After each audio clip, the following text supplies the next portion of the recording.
जंगल का रास्ता। शापित आत्माओं की दास्तान। रात के अंधेरे में जंगल का रास्ता हमेशा रहस्यमयी और डरावना लगता है।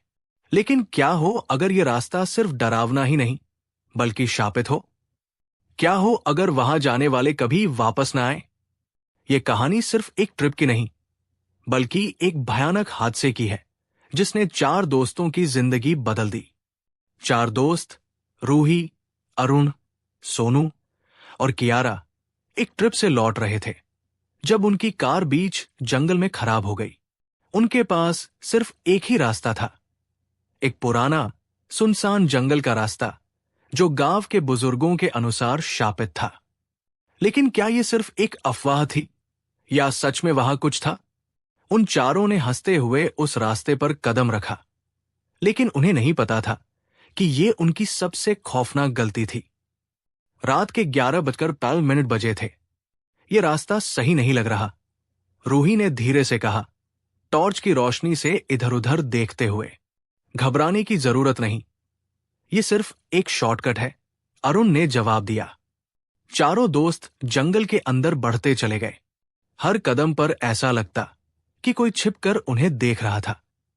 अचानक सोनू ने महसूस किया कि पेड़ों पर कुछ अजीब निशान बने हुए थे, गहरे खून जैसे लाल रंग के।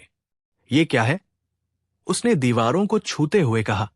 कियारा ने झिझकते हुए टॉर्च की रोशनी निशानों पर डाली और सिहर गई।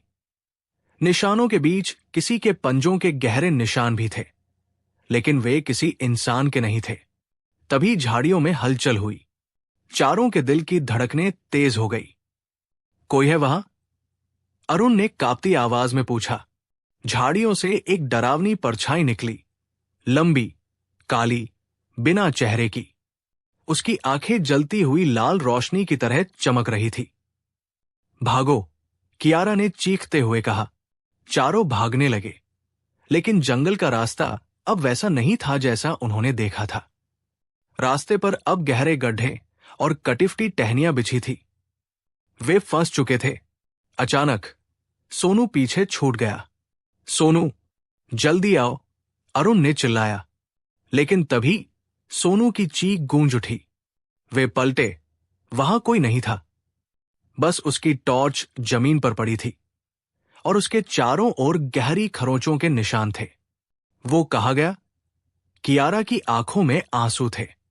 हमें यहां से निकलना होगा, रूही ने कहा। लेकिन वे जितना आगे बढ़ते, जंगल उतना ही गहरा और भयानक होता जा रहा था। रूही, कियारा और अरुण अब धीरे धीरे आगे बढ़ रहे थे। अचानक हवा में एक अजीब सी सरसराहट हुई। तुम लोगों को भी महसूस हो रहा है?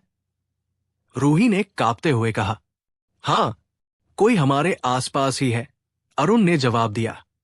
तभी उन्हें पास के एक सूखे पेड़ पर सोनू की लाश लटकी हुई दिखी।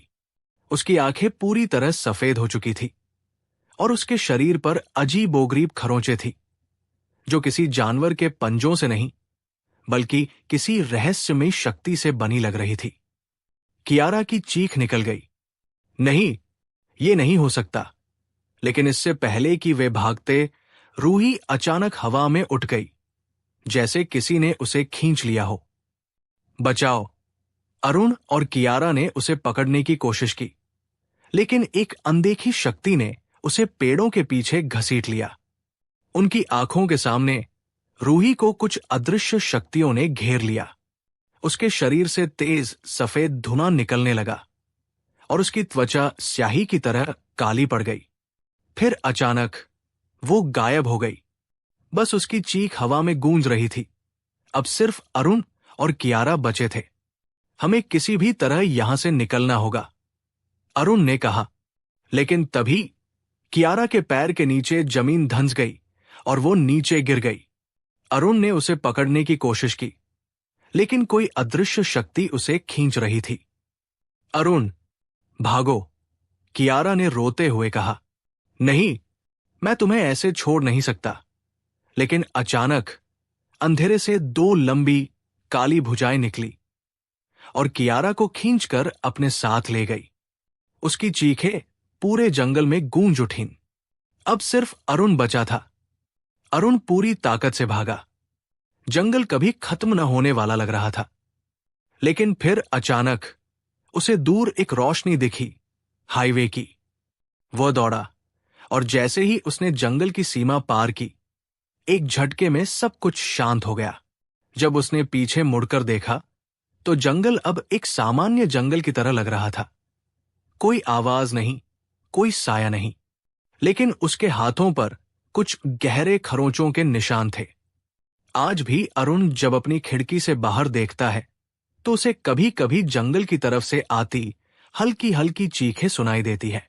कभी कभी जब वो अंधेरे में अकेला होता है तो उसे महसूस होता है कि कोई उसे देख रहा है।